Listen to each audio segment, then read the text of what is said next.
Bonsoir à toutes, bonsoir à tous, bienvenue à CSP Time, l'émission du service des sports du Populaire du Centre, consacrée à toute l'actualité du Limoges CSP. L'actualité sportive reprend ses droits après cette longue interruption pour cause de Covid et nous sommes évidemment ravis de vous retrouver pour cette 4e saison de CSP Time, une nouvelle saison sous le signe du changement puisque cette émission va évoluer dans son contenu et dans sa forme. Pour ce premier numéro de la saison 2020-2021, nous avons le plaisir d'accueillir avec nous le capitaine du Limoges CSP, Nicolas Lang. Nicolas, bonsoir, merci d'avoir accepté notre invitation. Bonsoir, merci à vous. Et pour nous accompagner, bien évidemment, le spécialiste basket du Populaire du Centre, Mathieu Marot. Mathieu, bonsoir. Bonsoir à tous. Au sommaire de ce CSP Time New Look, nous évoquerons la nouvelle saison de Jeep Elite qui commence ce mercredi soir avec 2 matchs avancés de la deuxième journée. C'est bien pour la clarté, ça commence bien. Nous parlerons ensuite de la diffusion du Limoges du basket sur la chaîne L'équipe et d'autres chaînes annexes. Nous verrons ça dans la deuxième partie de l'émission et nous terminerons avec une interview de Nicolas Lang avec une petite surprise à la fin de cette émission. CSP Time, saison 4, épisode 1, c'est parti. Alors on commence tout de suite avec la Jeep Elite. Comme je l'ai dit, elle commence ce soir avec 2 matchs avancés de la deuxième journée. Le premier match de la première journée, ce sera vendredi avec Dijon-Asvel sur la chaîne L'équipe. Et pour le reste de la journée, ce sera samedi avec notamment Limoges CSP Nanterre au Palais des Sports de Beaublanc à 20h. Le dernier match de cette première journée, ce sera dimanche à 18h avec l'affiche Bourg-en-Bresse-Roanne. Bon, pour le reste, on a envie de dire que ce championnat de Jeep Elite, nouvelle saison, est-ce qu'on ne se dirige pas vers un championnat à 2 vitesses avec l'Asvel tout seul devant, ses 11 millions de budget, son équipe surdimensionnée et puis le reste du championnat? Est-ce que Nicolas Lang, on ne va pas se battre derrière l'Asvel pour la 2e place, pour être vice-champion de France? Non, je pense qu'on peut pas partir comme ça. Nous, comme les autres équipes, quand on regarde l'effectif par exemple de Monaco, c'est un effectif qui est très bien calibré aussi. Chaque année dans le championnat, il y a des fortes équipes où au début de saison, les pronostics les annoncent déjà champions, déjà premiers. Et au cours d'une saison, il y a beaucoup de choses qui peuvent se passer. Des blessures, une alchimie qui se trouve pas forcément, des déplacements en Euroleague avec beaucoup de fatigue, des fois des spirales négatives au niveau des résultats. Et puis au basket, la particularité aussi, c'est les playoffs. C'est les playoffs, c'est des premiers 2 matchs gagnés au premier tour, 3 matchs ensuite. Tu peux très vite prendre un match à l'extérieur et mettre beaucoup de pression sur l'équipe adverse, que ce soit l'Asvel ou Monaco. Donc pour moi, non, je pense qu'ils ont vraiment une très bonne équipe et j'espère qu'ils vont faire des belles choses en Euroleague. Mais pour le championnat, je pense que rien n'est fait avant d'avoir joué la première journée de championnat. Mathieu, tu es d'accord avec cette analyse? L'Asvel, il y a des chances qu'on puisse venir la titiller? Pas du tout.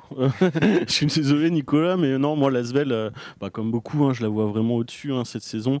Après Nicolas a raison, il peut se passer plein de choses, il peut y avoir la chimie, il peut y avoir la fatigue avec les matchs de Euroleague, ils vont avoir un calendrier dantesque. Après cette équipe, elle a été bâtie pour ça. Elle a une vraie longueur de banc, elle a des joueurs assez extraordinaires, elle a un axe 1-5, Norris Cole, Fall, c'est costaud. Il y a des joueurs comme Yabouzélé. Ils ont gardé aussi une certaine stabilité avec du David Laïti, Aminoa. Enfin non, moi je la trouve très très complète cette équipe et je vois pas vraiment qui peut l'embêter.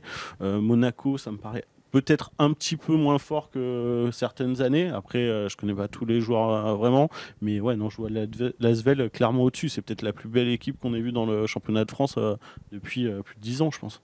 C'est le compétiteur qui parle quand il dit bon voilà, on va se battre, oui, on peut exister face à une équipe comme ça, ou c'est la réalité?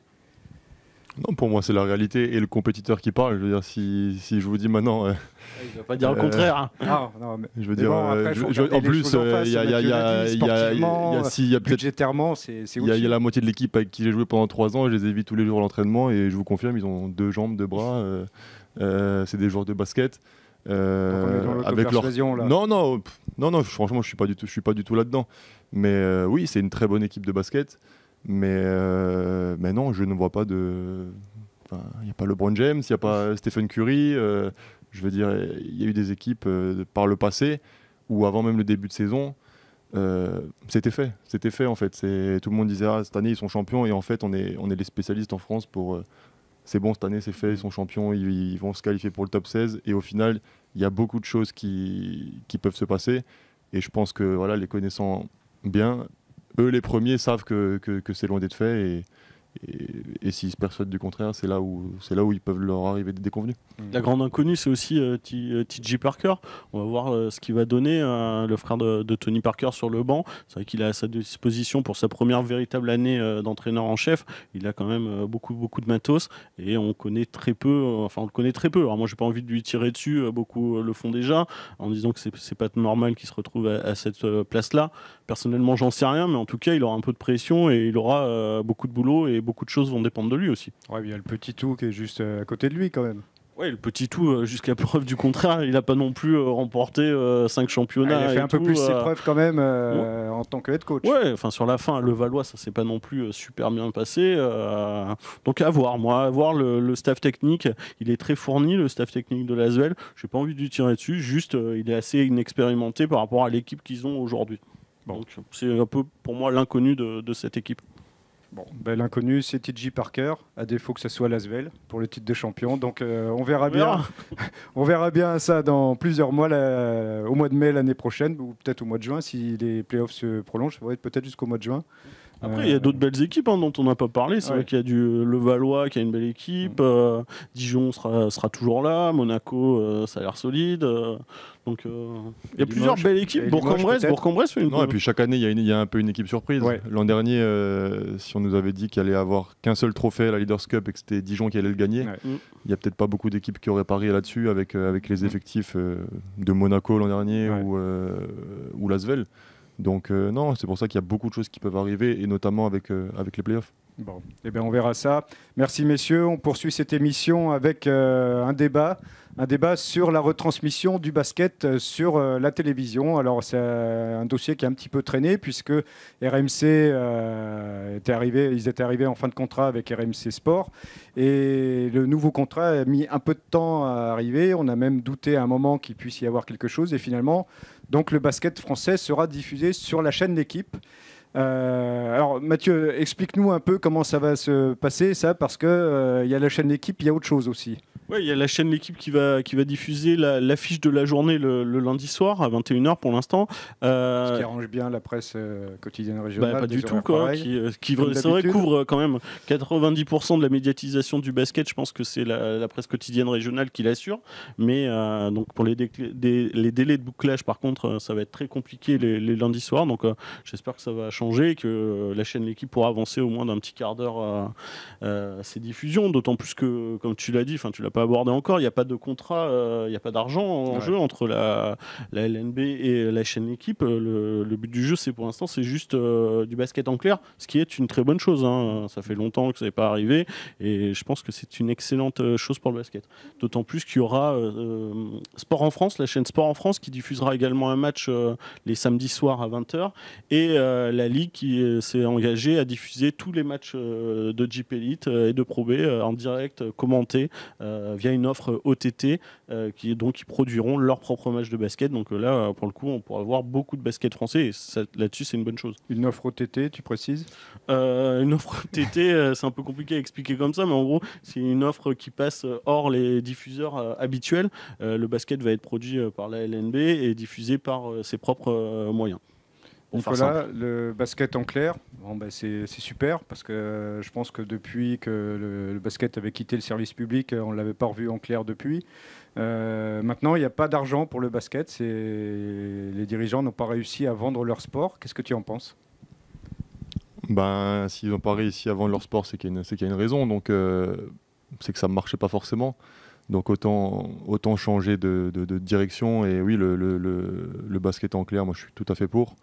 Alors oui, c'est pas TF1 non plus, mais ça reste l'équipe. Ce qui me plaît beaucoup, c'est la future application de la LNB avec les matchs en OTT, comme on en parlait. Ça va permettre à des jeunes joueurs ou à des gens qui connaissent pas forcément de pouvoir avoir accès à du basket français pour peut-être découvrir ça.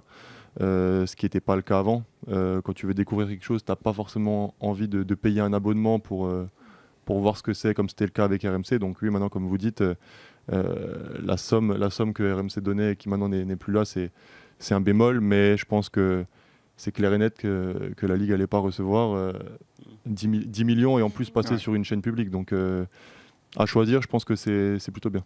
Je crois qu'ils n'ont pas eu le choix. C'est vrai que c'est un contrat d'1 an avec la chaîne L'équipe.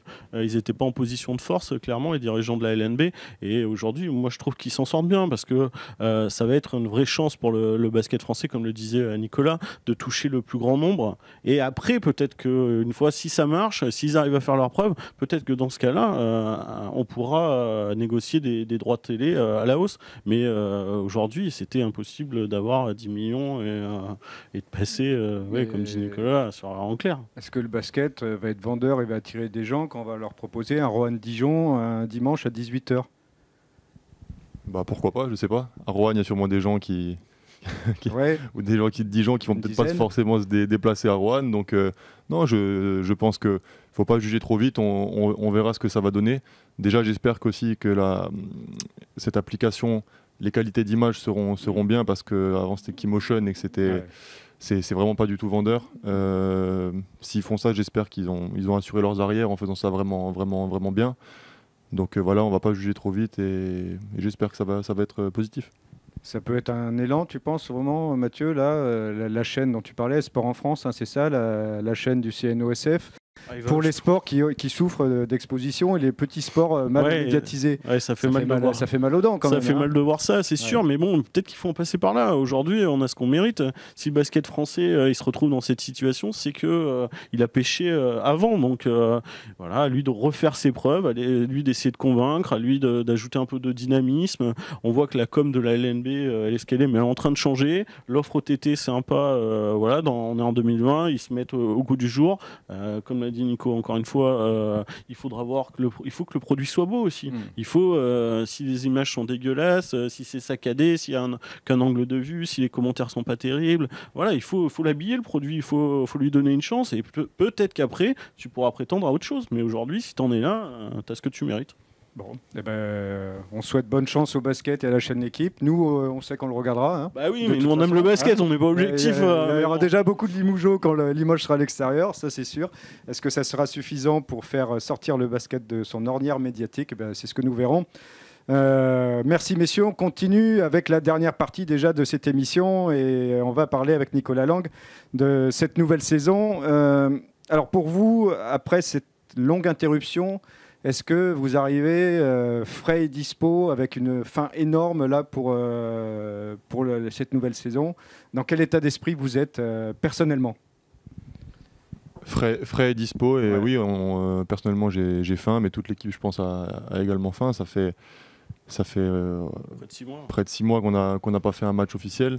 Il y a un vrai manque. Oui, il y a un vrai manque. Quand tu es un sportif de haut niveau, tu as besoin de ça. Ton samedi tourne autour du match. Tu as cette petite nervosité et ce petit stress, mais qui est essentiel pour un sportif de haut niveau. Et je pense que quand tu arrêtes ta carrière, ça te manque aussi. C'est cette adrénaline. Donc, je pense que toutes les équipes, ça va être un peu des lions en cage. Et là, on va laisser tout le monde sortir. Donc, vraiment, vraiment très hâte. Et donc là, la saison a repris. Vous avez fait des matchs amicaux dans des conditions un petit peu particulières, des matchs à huis clos notamment. On sait qu'il y aura du monde malgré tout à Beaublanc. Comment vous appréhendez cette reprise là, de samedi face à Nanterre? Avec beaucoup d'envie. Je veux dire, les matchs amicaux, ça a déjà été bien pour nous, pour se jauger, pour progresser collectivement. Le dernier match amical contre Cholet, donc c'était déjà à Beaublanc, donc ça a permis notamment aux nouvelles recrues de voir un peu ce que c'était. Donc c'était loin d'être plein, mais voilà, c'était comme un format de match officiel. Donc ça, à part l'interruption d'une heure du haut panier, mais sinon ça nous a déjà permis de retrouver ce feeling, et maintenant on a hâte que vraiment les choses sérieuses commencent. Alors, la grande nouveauté de ce Limoges CSP, c'est le très peu de changements qu'il y a eu à l'intersaison, 2 départs et 2 arrivées. On n'était pas habitué. Hein, Mathieu, moi j'ai jamais vu ça. À l'époque, Frédéric Forté, c'était en général 90% de l'équipe à refaire. C'est l'inverse. Voilà, là, on est totalement dans l'inverse. Est-ce que potentiellement cette équipe d'aujourd'hui, avec ces 2 nouveaux joueurs, est supérieure à celle de l'année dernière? J'ai envie de dire oui, parce que sinon, pareil, c'est...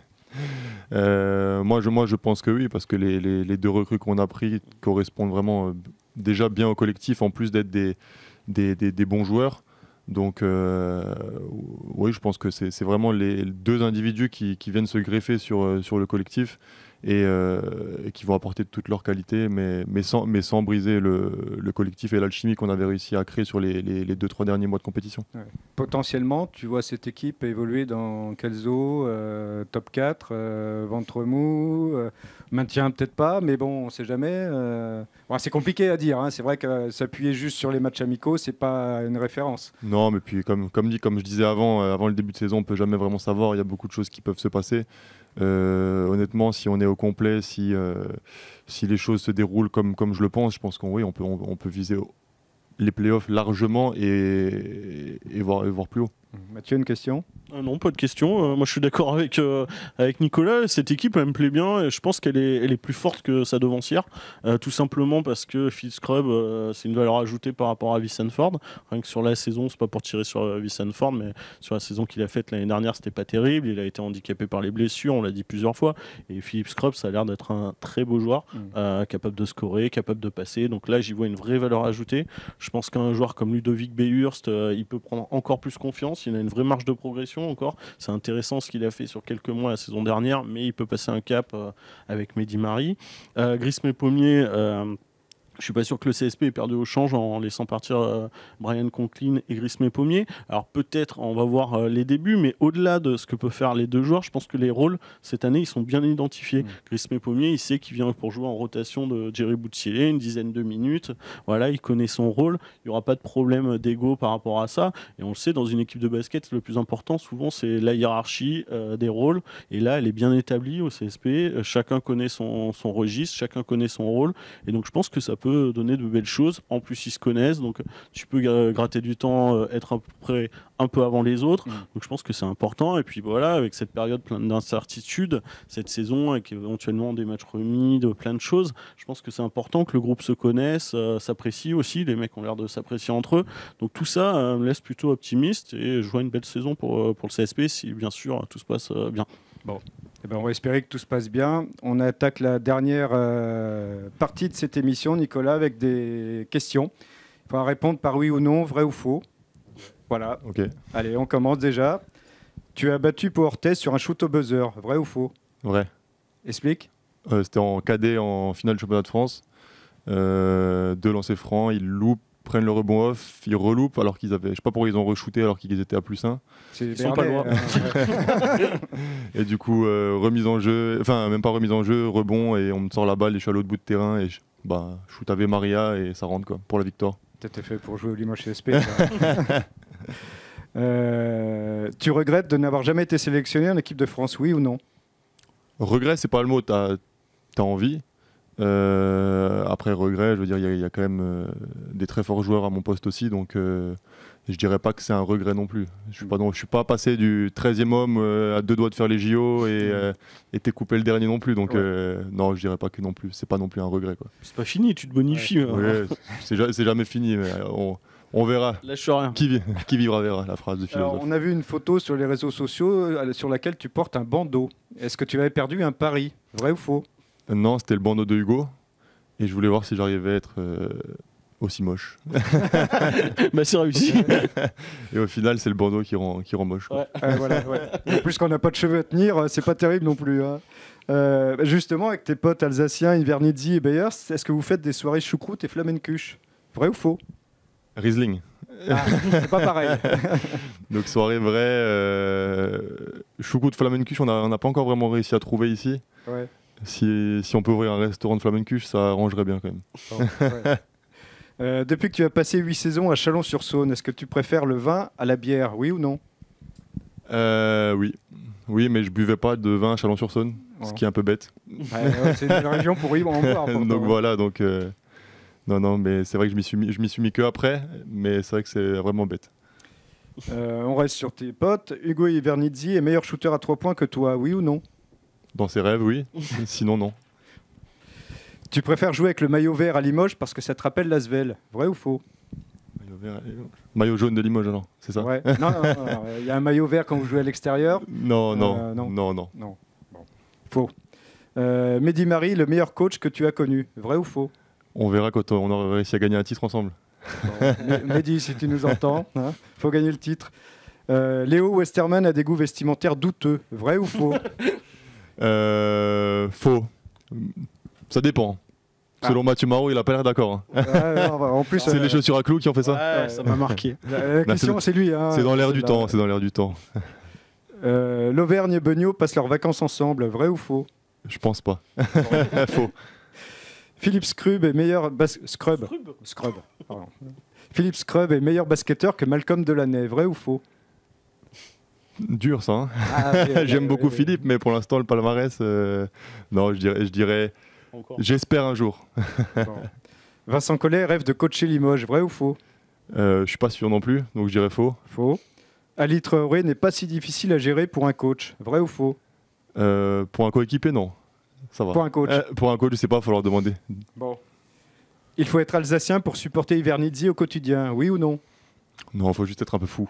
Bon. Faut être fou, avoir beaucoup de second degré et prendre sur soi. Aimerais-tu jouer à l'étranger, oui ou non? Ouais. Oui.